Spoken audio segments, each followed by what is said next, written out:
let's just start on the deep end. What's everyone's thoughts on relationships and dating as South Asians or as young South Asians? Who wants to go first? I'll be honest, there's not much for me to feed back here because so I'm a Bengali Muslim.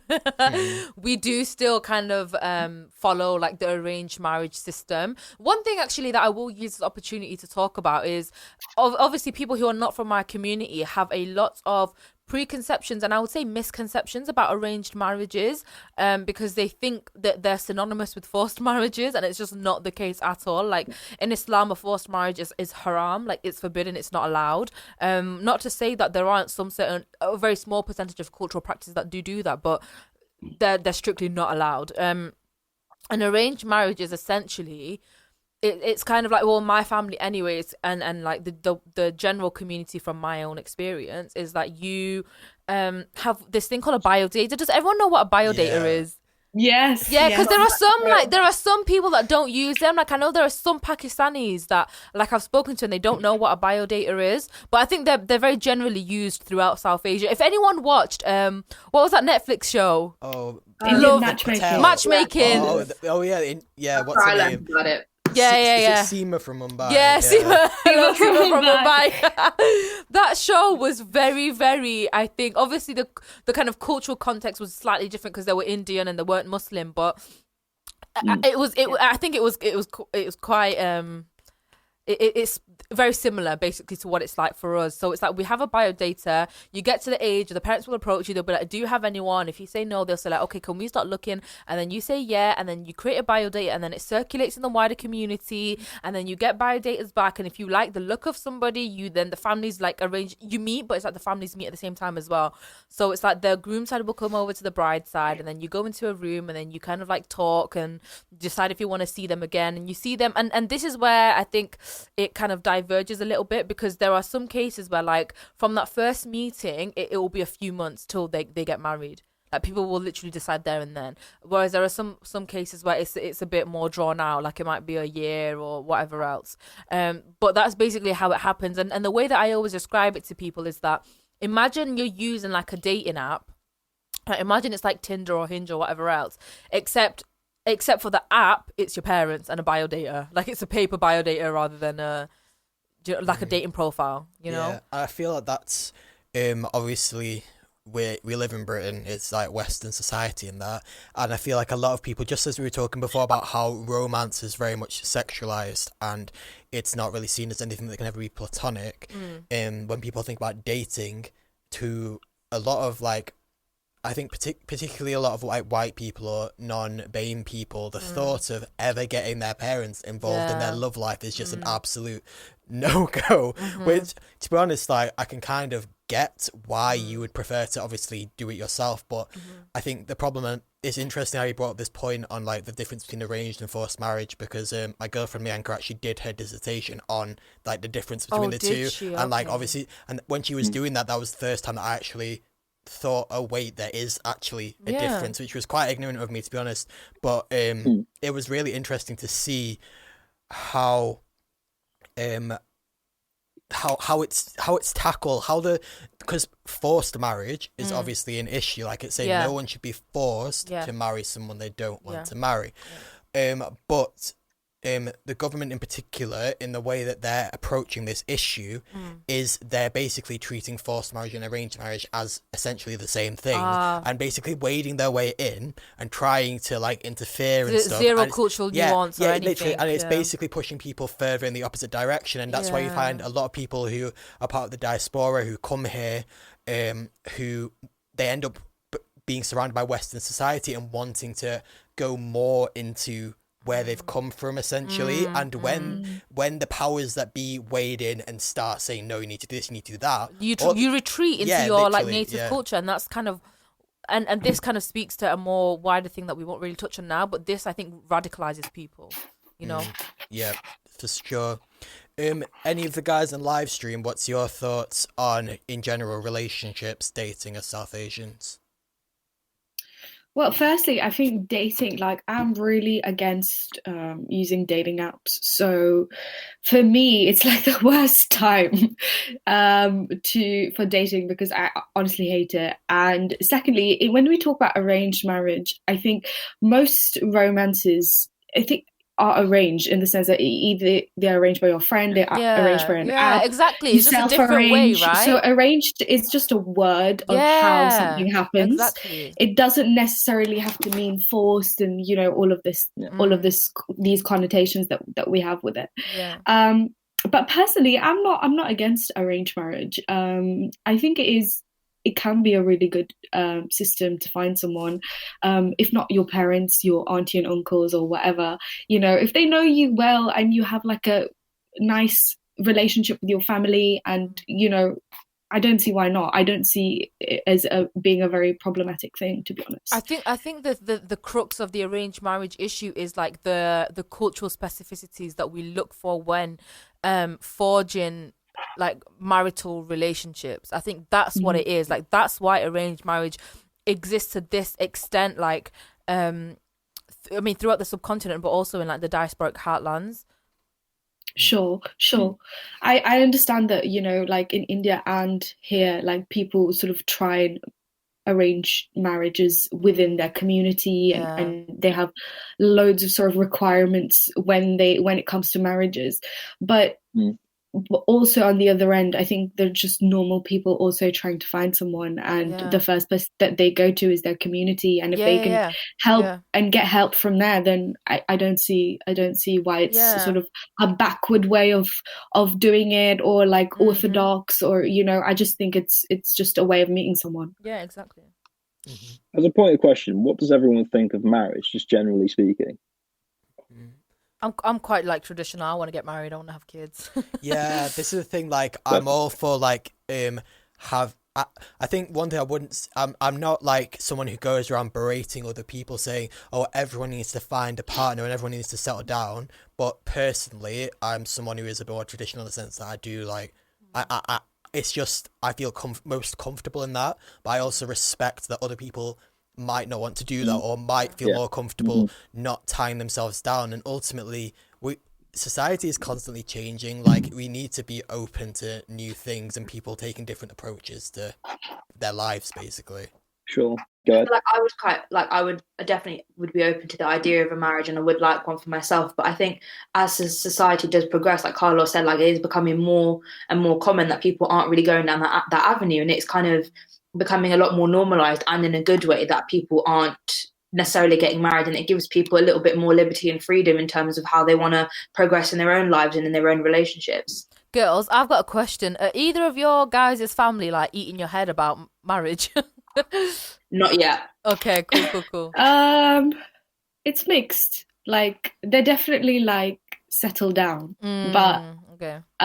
Or this is the beginning. I'm 23 right now, and then now and with my cousin who's 25, my uncle is like, "Mate, get married. What are you doing?" Like, you wait, so he's 25 and they're all asking him to get like settled and married and stuff? Or... Yeah, but you think that's ridiculous, fam? These that were on me since I was 18, man.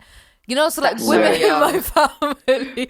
Halima, are you the oldest sibling? Well, so in my family, it's like my cousins are like my siblings, basically. So like on my dad's side, like we either grew up in the same house or like on the same street. Like we all grew up together, basically. So all my cousins are my siblings essentially, and I'm next in line now. So like the ones all older than me, they're all married, they've got kids and stuff. And in my family, like they tend to get married quite young and settle down quite young. Again, we're a very culturally like traditional family.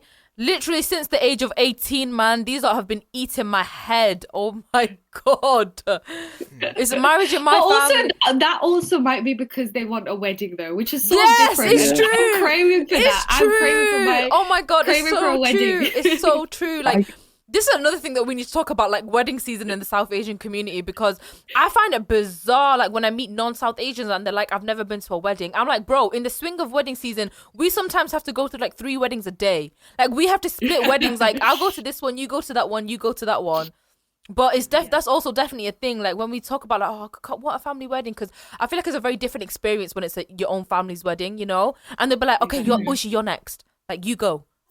sorry, that I was going to say that's also where a lot of matchmaking happens. Yes, and that's like a lot of it's true. single people are present, and then the aunties are like, "This guy might be good for you." No, so Auntie Vishnu will be like, "Beta, this is Bantu, beta." No, it's true. Like, and you just like, I don't know, just like it's kind of nice though, but in a way, it's like you're like, I don't need your help. Like, I'm good. You know what I mean? I think it's all like personal prerogative, innit? It's like what you decide for yourself. That should be the crux of it all. But also, Halima, to go back to your question, I just want to say, like, to offer kind of a different viewpoint, my family have been very easy on me with the whole I'm 21, so obviously I'm still very young. Cute, but like, I think they definitely like respect my wish to like study a lot, and they know that I'm going to go quite far in my studies, like in terms of wanting to do like postgrad and stuff. And they know that I'm very career driven, so I think they're very respectful and mindful of that. So no one's so far put like a considerable amount of pressure, or even to be like start looking or anything. They've been very like blasé about it, which I like, because obviously that gives me my independence. That's good. Yeah, that's amazing to hear, Simran. I think especially but I think it just shows us there is progression happening. Do you know what I mean? It's not so much like, oh, you turn 18 and now it's your time to like go and find a partner. Like exactly, you know, it's getting more like independence driven and a bit more like liberal. Liberal. Times are changing. But I think with Indian parents or parents in South Asian diaspora, I think there's definitely like a fear of this like is what I was just your about kid to bring up. being single for too long. They're I was like, just about to bring that up. Like, why aren't you settling down? Your life needs to be sorted. Like this is the next step, you know. Sure. And I've also heard a lot of like, say someone has a kid in their mid 30s who's unmarried, they could have the best career, like everything else, they could own their own home and everything, but it's like if they're not married, they're not successful. Like they're a doctor, but they never got married. She owns her own home in London. She never got married. Like so it's not. That's not really a measure of character. Or success. And like, more so for women, I feel these 100%. These criteria are more so for women. That you know, if you're not married as an age, your sort of value goes down, and you know, whereas a single man in his 40s will still be like, oh, I want a 22-year-old wife. You've just been having fun. It's funny you said that though. My dad told me I'm on the shelf when I'm 24. Well, I'm 24 now. Hey. But you know, like, to speak to what Sakshi said, this thing is so complicated, because it's like, on the one hand, what Simran said about we need to change our measures of what it means to be successful and live a fruitful life, and the fact that a person is able to live a fulfilled and fruitful life without having that measure of marriage and family and children. But then also going to what Sakshi said, I do understand for parents, especially immigrants who live in the West, where a lot of their identity and a lot of their kind of like life is spent around trying to retain their native culture, you know, being in a Western land where they're not from. Marriage is a massive way, or marriage is seen as like a really, really big signifier of like cultural retention in a way. And I mean that in the sense of, who is your child marrying? And this will kind of lead on to, you know, what we've planned to talk about later on about interracial marriages. But it's this kind of cultural anxiety that if my child is not following certain norms, then you know, we're losing that sense of our identity. You know what I mean? Like, so in that way, that you've been ostracized from the community. Yeah, exactly. You know, in some ways, it's like, even if your parents themselves don't agree or don't believe that not marrying means this, that, and the other, it's almost as if they have to abide by those certain ideals, because the community in which they live and they function does, you know. So I feel like it's such a trade-off. It's such a trade-off between understanding the cultural anxieties and why that might lead them to overcompensate, but also trying to unlearn and reteach that, you know, actually this is not the case, and that there are alternative kind of ways of living. Do we feel like the strong role of the community in a lot of South Asian communities, do we feel like the role of it is it no, but do we feel like that is positive or negative? It goes back both ways, really, to be honest. Like, as you've said, like, not to put me as another example, but like, growing up in my community, I didn't really grow up in an Indian community up until pretty much now, because we've now kind of moved homes and we're right in the middle of an Asian community. And to be honest, like, they were all a bit like, wait, so Ben's dating, you're allowed, that's cool with you. And my mum and dad are like, yeah. And like, the fact that they're just chill about it rubs them up the wrong way. But obviously, as time goes on, their kids were young at the time. So as obviously, like, years go on, and their kids are now coming up to the point where they're like starting to think about dating. They're starting to talk about people, and now they're cool with it because they don't really have an option anymore. Yeah, that is so true. That is so true. I always find, I'm sorry, I'm getting so animated about this because I really agree. Like in South Asian communities, so where I'm from, like the area that I'm from in Manchester is a very, very close-knit South Asian community, especially the Bengali community. Everyone knows everyone, and it's like people will the B word, you know, they will like talk down on like certain people and their life choices, and then their kids will grow up and do the same thing, and all of a sudden they've not got a problem with it.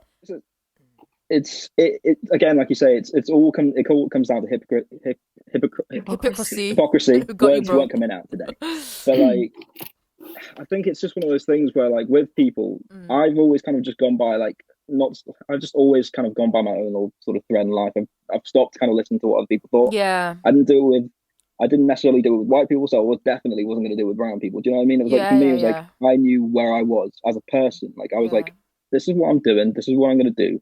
I'm going to drop medicine because I want to go and do something I want to do. I want to go and do this. I'm going to go and travel. I'm going to do me. And if you've got a problem with that, send it to my email. I'll check it, maybe reply to you in like now to 10 years later, or probably when you've gone away.